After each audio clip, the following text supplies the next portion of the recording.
take away negative thoughts. Don't identify any thought as negative because it's just a thought. Who told you it's negative? It's just a thought. You're making it up, maybe you like it. What's the problem? If you understand it's just a thought, it has no power. If you think it's a reality, then it destroys you. First of all, one needs to understand, this mind of yours, this body of yours is supposed to serve you. The life that you are is important. Body and mind are vehicles that must serve us. If you sit in a vehicle, it must go where you want to go. If it goes to its own destination, what is the point of such a vehicle? It's just a nuisance. Right now, most human beings are unfortunately experiencing this fantastic possibility of human mind. All of you have targets, things that you're after. If you're going to get a new result, you're going to have to get new action. We all know that. You don't get new results with old actions. What human beings can do is amazing. What they will do is usually disappointing. It's not because we're not capable of it. It's because we don't have new actions because we get in certain emotional states that dominate us, like anxiety, like fear of failure. So if you're in a state of fear, you're going to behave very differently and get very different results than if you were in a place of being courageous or bold or warm or connected or playful, any of those. So the most important key to changing your life in any situation is to change results, you got to change behavior, but to change behavior, you got to change the emotional state you're in. Do you have any control over being conscious? You say, I intend to take my hand down from my face and put it on my leg. I can do that, but I don't know how the hell it's done. So you might say, in a funny backwards way, that the only kind of control you really understand is that where you're not using your will. Because you just do it. So easy, like you open and close your hand. You know how to do it? Sure you know how to do it. But you can't put it into words. But we don't realize that just as we know how to do this, we know equally well how to turn the sun into light, how to blue the sky, how to blow the wind, how to wave the ocean. Only you see you have this marvelous capacity to transform yourself without knowing that you're doing it. It's just the very fact, you see, that you seem to be the victims of the thing you don't understand, and that you seem to conclude your life every time in a wipeout called death, where all your control goes, is just exactly that opposite condition to what you call being alive that allows you to be alive. Only every time it happens, it's like it's new. It's like every time you're born, it seems like it was the only time. But of course, if it wasn't like that, you wouldn't do it. You have to believe in one thing, and that is yourself. And I'm not saying don't believe in God or what you believe in, but right now, for you to find greatness in yourself, you're not going to find it by looking in a book or by even hearing me. I may give you the spark, but you've got to go inside yourself to find it. That means you got to be quiet. Shut the fuck up, go in a room, stop talking, search your soul, search your mind, search your abilities, and you'll find it. Life is a fight for territory. And once you stop fighting for what you want, what you don't want will automatically take over. And so it's a fight, it's a challenge in life, every day.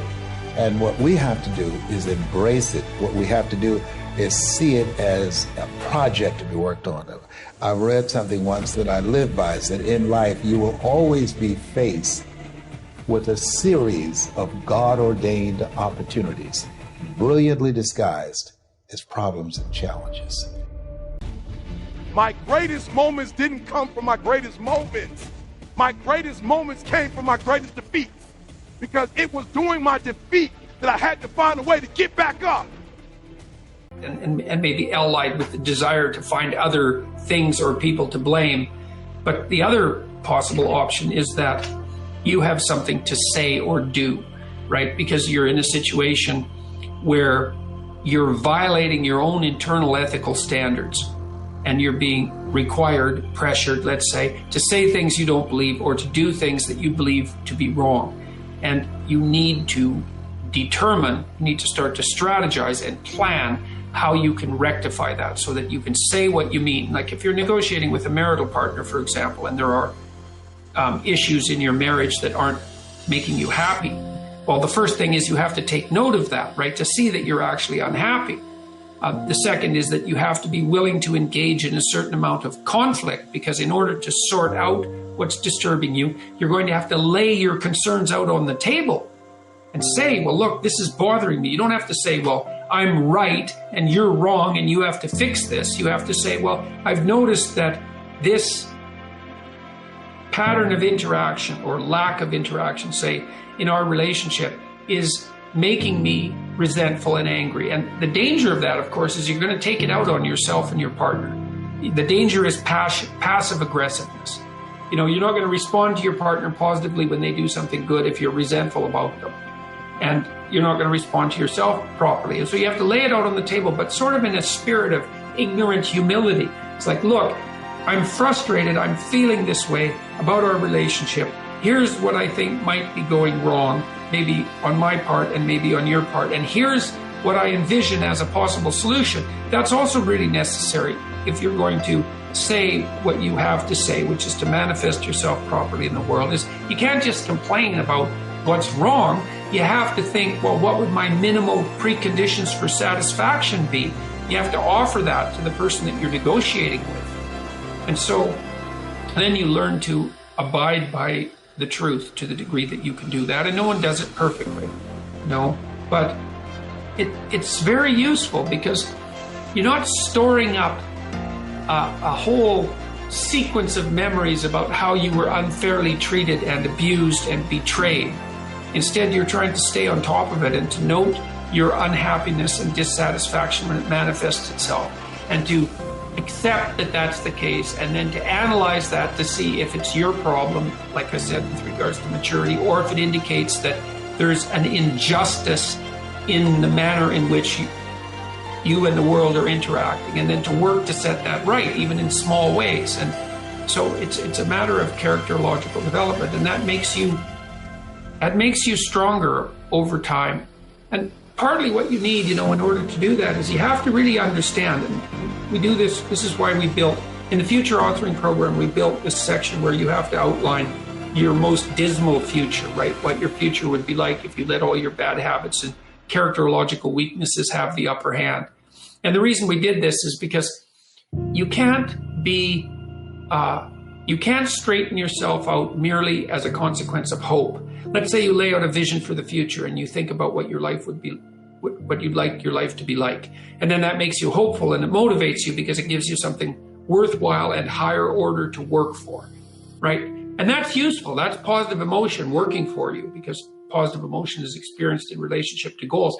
But it's not as useful as also being chased by something you're terrified by. And if you have a good sense of how you'd fall apart if you stayed weak, and just exactly what kind of hell that would be, then when you determine to do something, like to tell the truth and to say what you think and to not do things that you hate, then you're going to be pulled along by the purpose that your vision has provided for you, but also pushed along by your desire to avoid the worst forms of hell that you've already outlined for yourself personally. And that can also help you be brave enough to stand up in a situation that would require conflict, because if you have something to say and you have something to negotiate about with someone, then there's going to be a certain amount of conflictual dialogue that accompanies that, right? To lay out a set of problems and to describe the fact forthrightly that those problems characterize a relationship, and then to seek for solutions, is quite stressful in the short term.